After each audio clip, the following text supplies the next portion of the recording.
I thought I'd put together a little mission for myself and for others for training on the Shark for flying at night. We usually don't do that, and it is a lot more difficult, requires some different tactics and stuff. We've had some conversations lately on the forums about it, so I thought I'd just make a video showing some of the techniques that I use for, kicking ass in the Shark at night.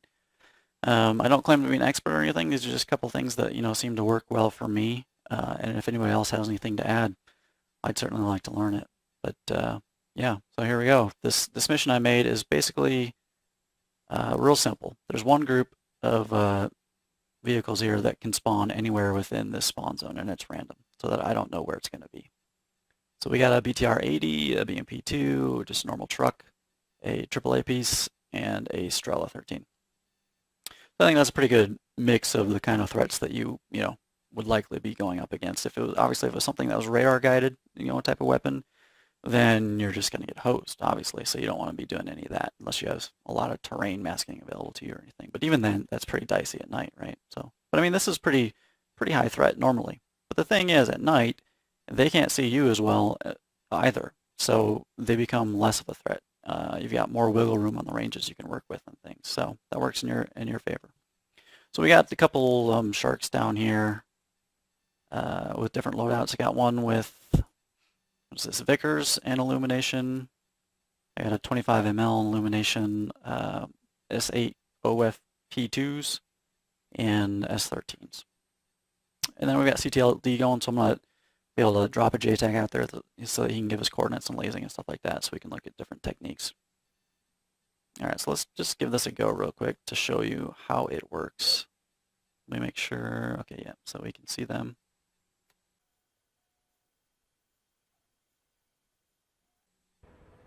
Okay, so here we are in the Shark, dark night, not pitch black, but pretty dark. And we have Nogs equipped. Let's take a look at the map. Okay, so if you remember from the mission editor screen, the group was placed right here on this intersection, and they've randomly spawned up there. So let's do that one more time just to show you that it's actually working as intended, and that I'm not yanking your chain.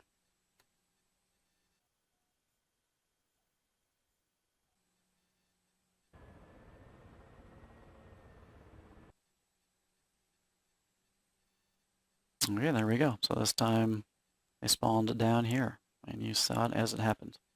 That's how that works. So let's go back and we'll disable that so that we can't cheat.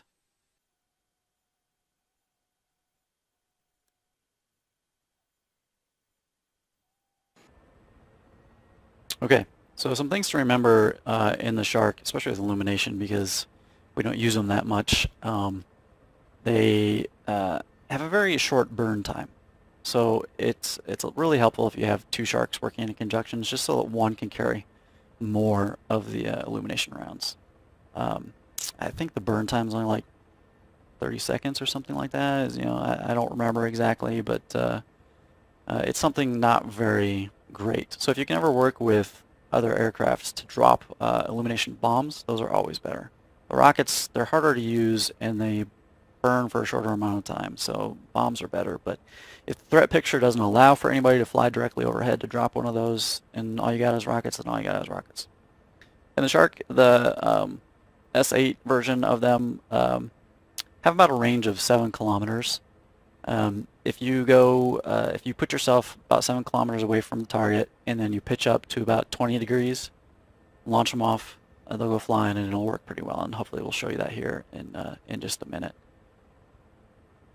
All right, let's see. Let's get ourselves squared away.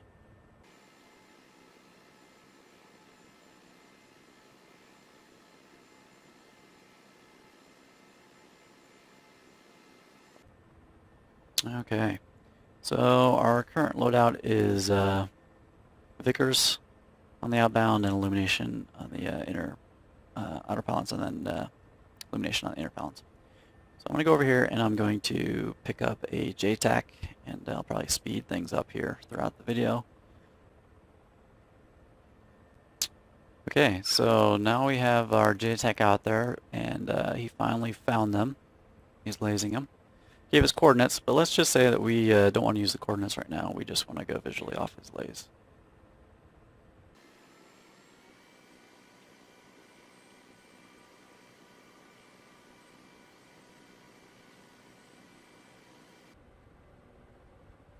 So the squall is obviously a daytime sensor, it's just TV, so it relies on light from the environment.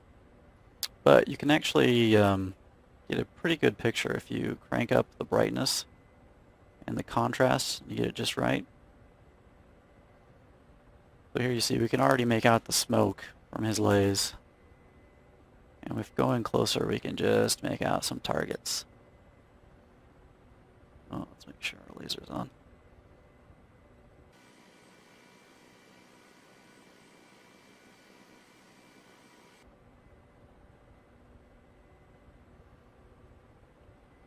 There you go, you can see him even from this far out. Try to play with it a little bit more, see if we can't get a cleaner picture.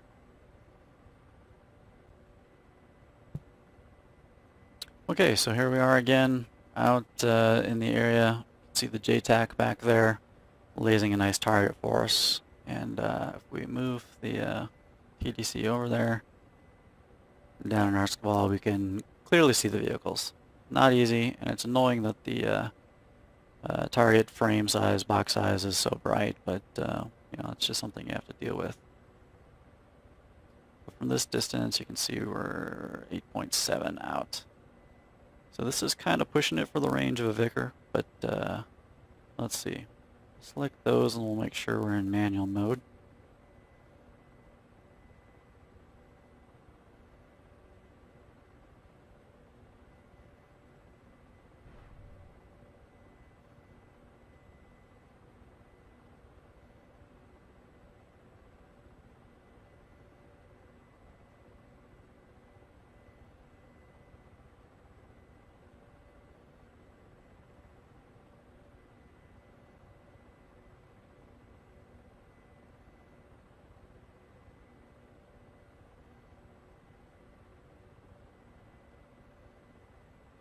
And it looks like that fell short, so we're going to have to scoot up just a little bit.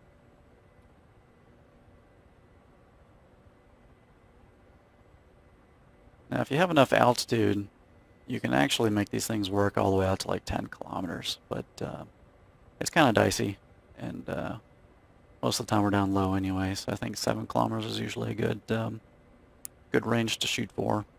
It's also the range that the illumination rockets work at, so it works out quite nice.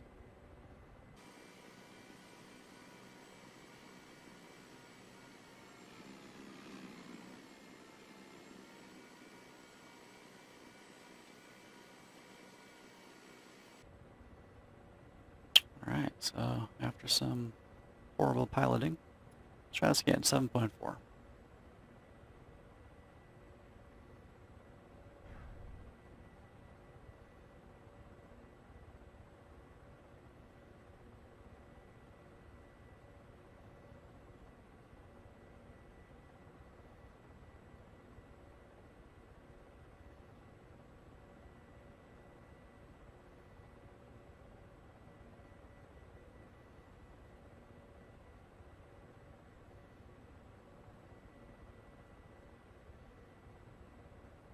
It looked like that was a good hit. Let's try again.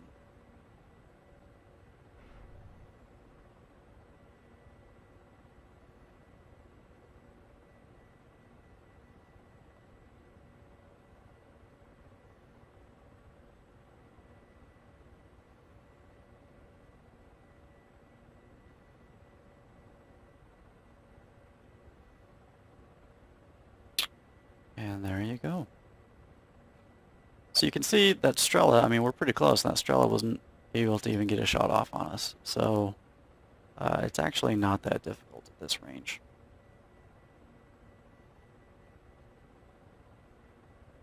Now just an example.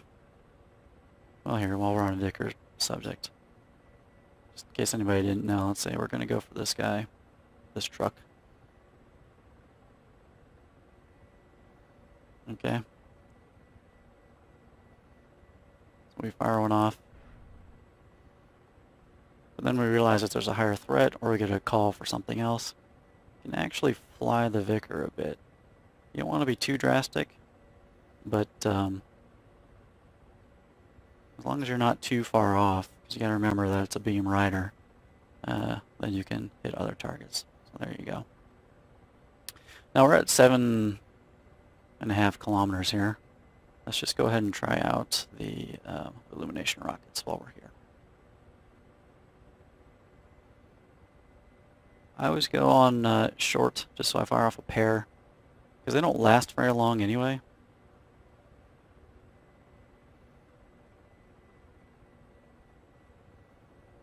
Just level out here. Now in this situation, we know exactly where the targets are now because we already found them, but say we need to illuminate for someone else.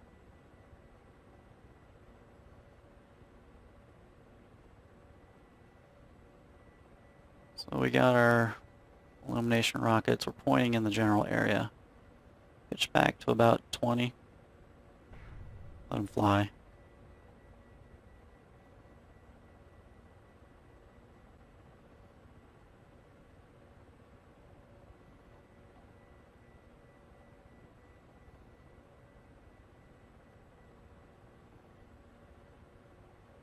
There you go, you can see them hit up top.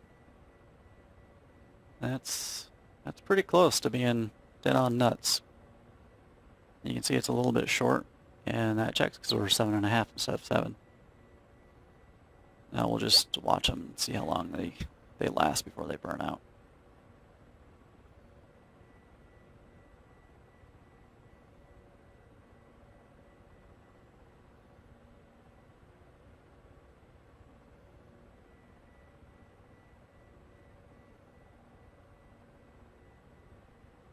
There you go.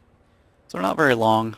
I want to say that the illumination bombs in DCS will burn for something like 3 minutes or maybe even longer. You know, as opposed to the rockets, which are 15 to 30 seconds.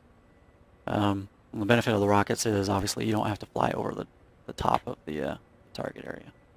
But there you go. That's how you do that. All right, we're gonna go and check out some different techniques.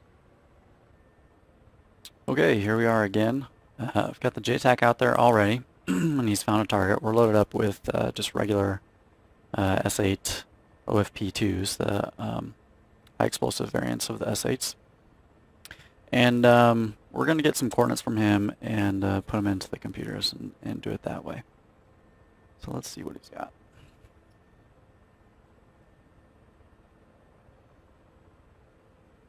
Okay, I'm going to write this down.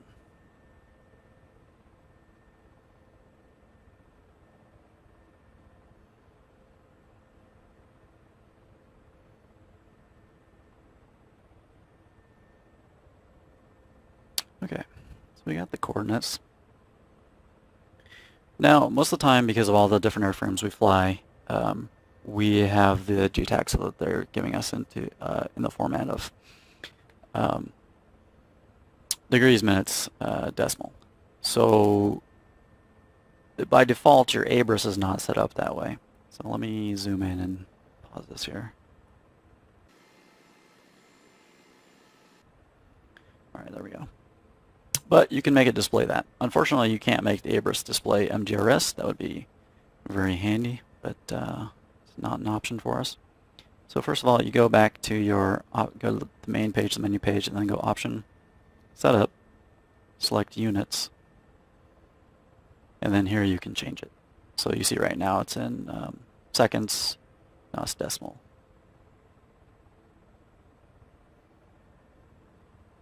And then you can also change the other things if you want. If you're going to be flying with Western aircraft and you want to know all your information in Imperial, you can do that too.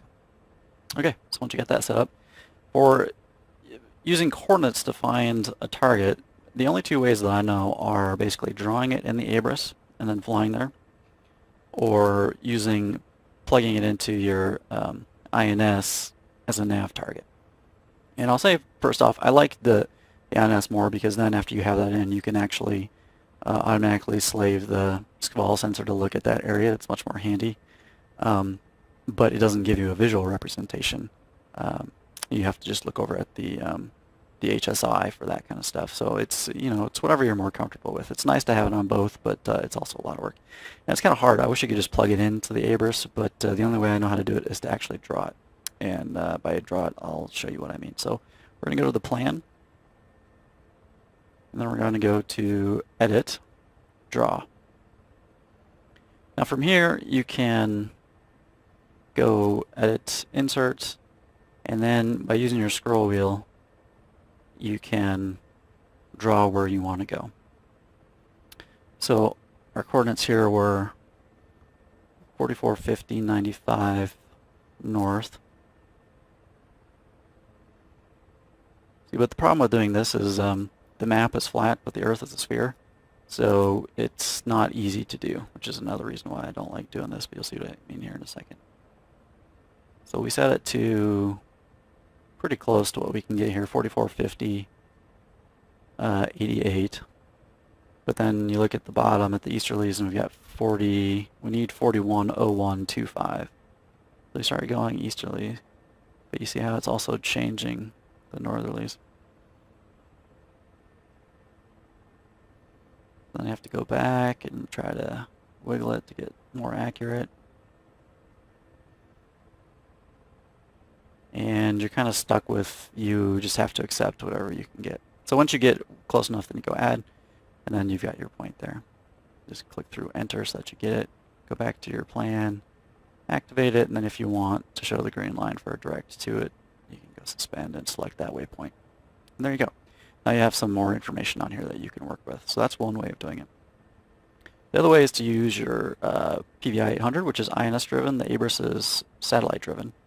And they don't talk to each other very well. You can't put Abris into the PVI, but some functions of the PVI will go into the Abris, like you'll see here in a second. So first of all, we're going to go to Edit, and then Nav Target. We don't have any Nav Targets set in, so we're going to make one, use one. We're going to set our northern hemisphere. We're going to go plus, and then 4450. 951, so since we already put the 0, we'll just call it 9. We'll round down. And then we're on the eastern hemisphere, so we're going to go plus, then 0, 4, 1, 0, 1, and then this is 2, 5. So once again, because I didn't think ahead, we'll just go 2 and round down.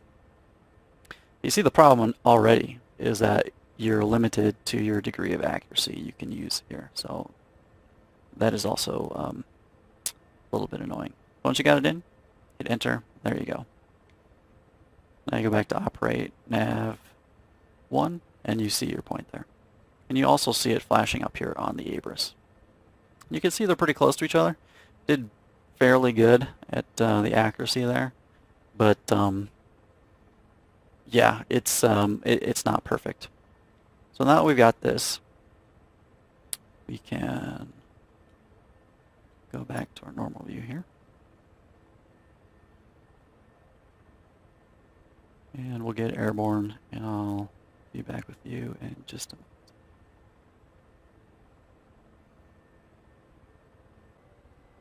Okay, so we're back. We just lifted up. We're in a hover. As you can see, we're about 17 kilometers out. That information is coming from the PVI. Which is another reason why I like this method better. It just gives you more information, and it's just quite handy. So you can see over there on the right, we've got the JTAC, and he's lasing it. It's basically in front of us. You look down at the Abris, and we got our nav target point there flashing. Now, when we have this nav target point in the PVI 800, we can also use these other functions to get more information. So the one here on the right, the heading range to the target point, is very handy. So this is telling you that's a 042 heading. It's 16.8 kilometers out, and it's going to take us, I think it's going to take us 4 minutes to fly there, but I think that's changed since the last time I was doing this. Normally we'd only give you this information, but yeah, so I don't know. I think that's timing, but who knows? Somebody can tell me. But it does give you the heading and the range, which is very handy. And it's mirrored over here on your HSI, and it's given to you in the HUD. So it's very handy. Okay. I think we covered that. Beat it to death. So we got nav target 1 selected. Our squall right now is caged. We select the nav target and then we go to DL ingress and uncage the squall. You see it points directly at that nav target point. Kind of handy. Let's go back, see if I can zoom in on this a little bit better.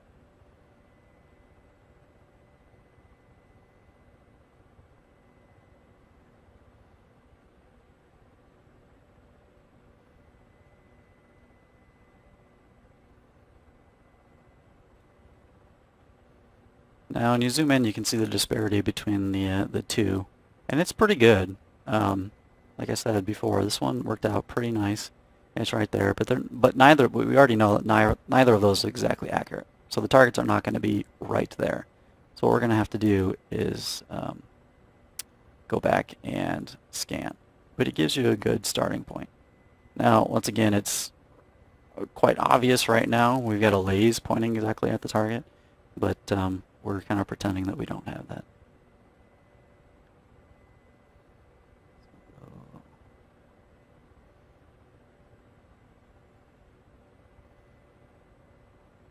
Try to work magic on the squall again. And yeah, this one was actually very close. So that's easy. We can see the targets clearly right there. A lot of times you're going to be, looking at something like this, and then you're going to have to kind of scroll around and find it. A little bit annoying. But like I said, it's doable, right? Everything's going to be more annoying at night, but it's doable because it's not made to do this, but it can. So there you go.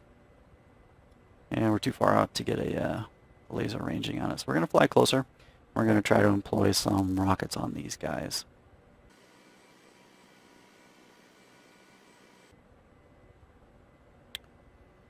Now, this is technique also, but when I'm doing any type of rocket run, or if I'm going to do anything that requires a little bit more precision, I like to put it into flight director mode, because that gives me full control without having to fight the autopilot at all.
So there you go. Let's turn around and see what we did. Don't think we took any hits on the way out.